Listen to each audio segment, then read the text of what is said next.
Hello. Today we have Dr. Kaushal Patel with us, who is the leading oncologist of Surat. He is the first DM oncologist in entire South Gujarat, and he's been honored with 13 gold medals. And he's been treating cancer patients since 13 years in Surat, and we are really blessed to have him here today. Hello, sir. Yeah, thank you. So, sir, today we would seek some advice from you cancer awareness के लिए. सबसे ज़्यादा जो commonly question पूछा जाता है हमसे कि क्या रीज़न से आजकल कैंसर इतना कॉमन हो गया है और कौन सी कम्युनिटी में ये सबसे ज़्यादा पाया जाता है. So yes, you are absolutely right. Nowadays cancer जो है वो बहुत सारा बढ़ गया है. मैंने जब 2010 में प्रैक्टिस स्टार्ट किया था, then I usually see 5 to 10 patients per day. Now I am seeing more than 100 patients per day of cancer. So there are two reasons for the increased number of the cancers. Number one is awareness among with the populations. General public के अंदर बहुत सारी awareness हो गई है. किसी के family में कैंसर होता है या किसी के पड़ोसी को कैंसर होता है, तो they are now become aware. So routine investigation है, लाइफ एग्जामिनेशन है, या फिर हेल्थ एग्जामिनेशन है, कुछ टेस्ट है, वो लोग कराने अभी लगे. Screening procedures, most importantly things, so वो सब चीज़ें कराने लगे. दूसरी चीज़ कि वो लोग अपना एडिक्शन को कुछ हद तक छोड़ने लगे. जैसे टोबैको एडिक्शन है, अल्कोहल है, हार्मोन रिप्लेसमेंट पिल और ओसी पिल्स, वो सब चीज़ों का भी यूज़ अभी कम होने लगा धीरे धीरे ग्रेजुअली. सो ये सब चीज़ों की वजह से भी ये जो प्रॉब्लम्स है थोड़े बढ़ने लगे हैं. और most important things is our lifestyle. जो हमने चेंज किया है रिसेंटली कुछ ईयर्स के अंदर, जो हमने लाइफस्टाइल को एडवांस लाइफस्टाइल या वेस्टर्न लाइफस्टाइल के अंदर कन्वर्ट कर दिया है, जो हमारे एटमॉस्फेयर को सूट नहीं करता है. ओबेसिटी है, मोर जंक फूड्स है, high content of the fatty foods है, more usage of the hormones, either it's androgenic steroid for the muscle mass और हार्मोन रिप्लेसमेंट थेरेपी. सो ये सब चीज़ों से भी कैंसर अभी बढ़ने लगे हैं. एंड पहले क्या होता था कि कुछ पेशेंट्स कैंसर के होते हैं वो मर जाते थे, बट डिटेक्ट भी नहीं होते थे. Nowadays people are used to go to the hospital for checkup and detection of the cancer. So ये भी एक कारण है कि जिसकी वजह से कैंसर डिटेक्शन रेट भी बढ़ गया है. सर, कोई जेंडर है कि जिस जेंडर में ज़्यादा हो रहा है कैंसर, मेल्स में या फीमेल्स में? As such, if we see, all diseases are more common in male, but cancer is more common in female because of two reasons. Number one, ovary and breast cancer. These are the most two common cancer among with the world, including India. Breast cancer is very rare in male. So एक ये reason है. और दूसरा reason है कि जो body की susceptibility है, internal makeup of the body, that is our genetic makeup of the body, is in female is more susceptible towards the cancer than male. So this is the two reason by which we can say that female के अंदर cancer जो है थोड़े ज़्यादा होते हैं compare to the male. So the females should go for the screening test regularly. Absolutely. To avoid and take precautions. Yes.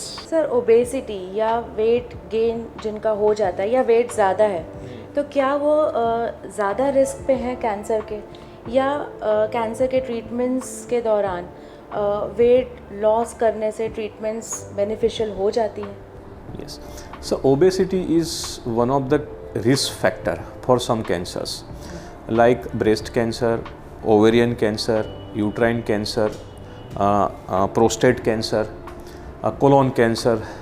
These are some of the cancer where the obesity is one of the risk factors. There are two ways: weight reduction and weight gain. These are the two things जो cancer treatments के अंदर ज़रूरी है. जैसे breast cancer या जो भी cancer हमने लिस्ट आउट की है जिसके अंदर obesity is one of the risk factor for the cancer, उनके अंदर weight reduction is most important thing. अगर वेट रिड्यूस करेंगे तो we can reduce 2 to 3% of the risk reduction for the cancer development.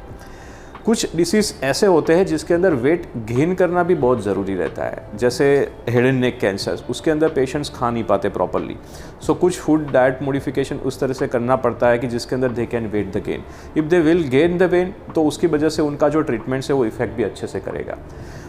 Oesophagus, food pipe का जो cancer है, stomach cancer है, colon cancer है, लंग कैंसर है, तो ये सब कैंसर्स के अंदर weight gain is also very important, क्योंकि वेट गेन करने से बॉडी की इम्यूनिटी बढ़ेगी. Body will fight against the cancer along with the treatments. So दोनों चीज़ें हैं, लेकिन वेट गेन या obesity is definitely one of the risk factors for some cancers. So you mean कि during the treatment of cancers, weight management ठीक से होना becomes very important to support the treatment. Yes, absolutely. Because some of the cancer like uterus, breast and ovarian cancer, we advise patient to control the weight. वो लोग ऐसा समझते हैं कि भाई कीमोथेरेपी स्टार्ट है, कीमोथेरेपी चल रहा है तो वेट रिडक्शन होगा, डाइट में फोकस नहीं करते, ज़्यादा फैटी फूड या ज़्यादा डाइट कंज्यूम करते हैं जिसकी वजह से उनका वेट बढ़ता है. कीमोथेरेपी में वेट कभी भी कम नहीं हुआ ये ब्रेस्ट कैंसर और ये सब पेशेंट्स के अंदर. So in that particular subset it is definitely advise to control the weight और to reduce the weight to gain the maximum benefit of the treatments. So what are carcinogens और कैसे carcinogens को avoid करें? जो food में carcinogens हैं उसको किस तरह से अवॉइड किया जाए, एक्सपोजर किस तरह से कम किया जाए? There are lots of carcinogenic in foods, in environments, in occupational. So the only thing is prevention.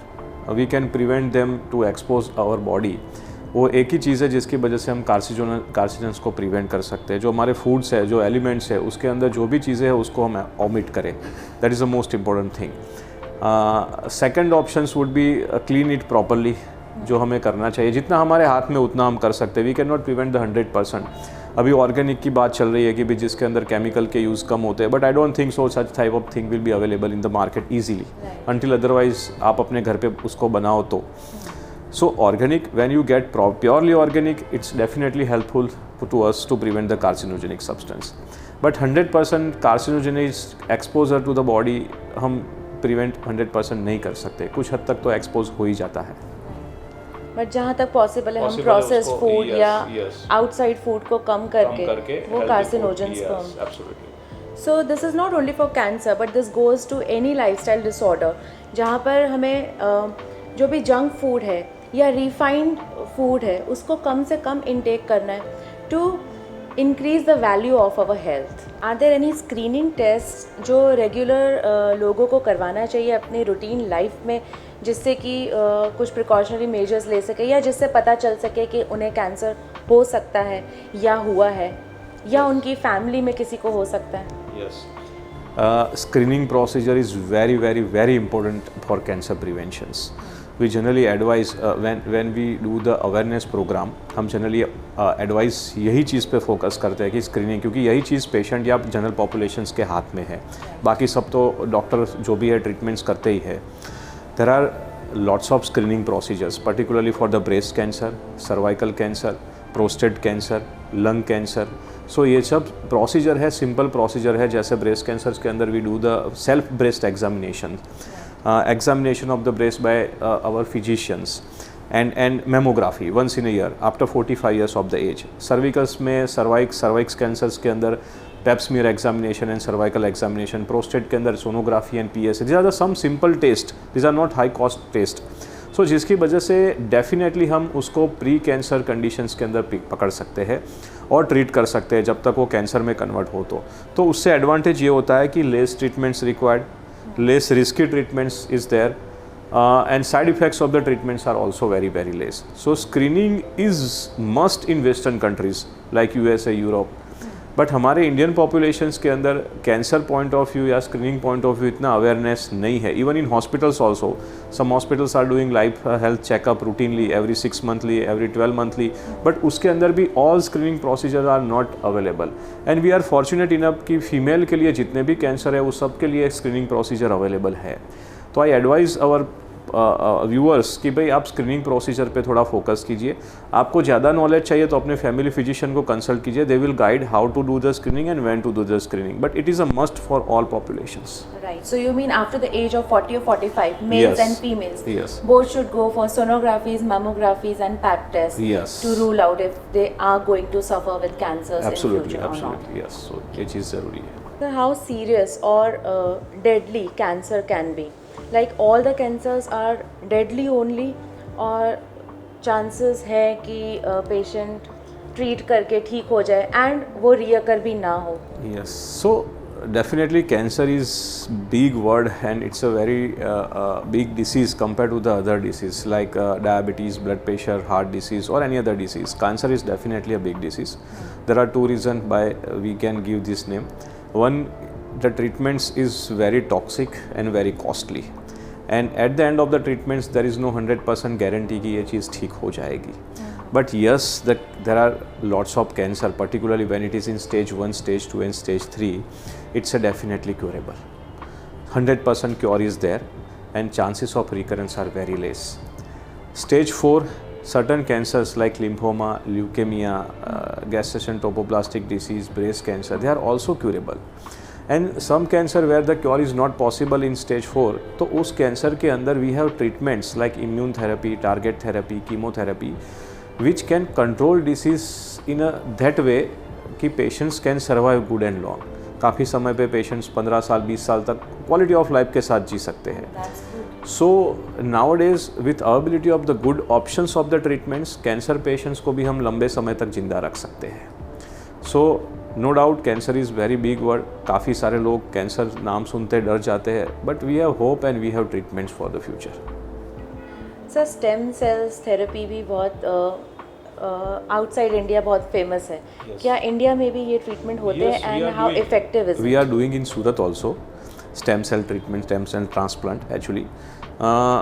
Lymphoma, myeloma and blood cancers, ये 3 कैंसर्स के अंदर स्टेम सेल थेरेपी हम कर सकते हैं.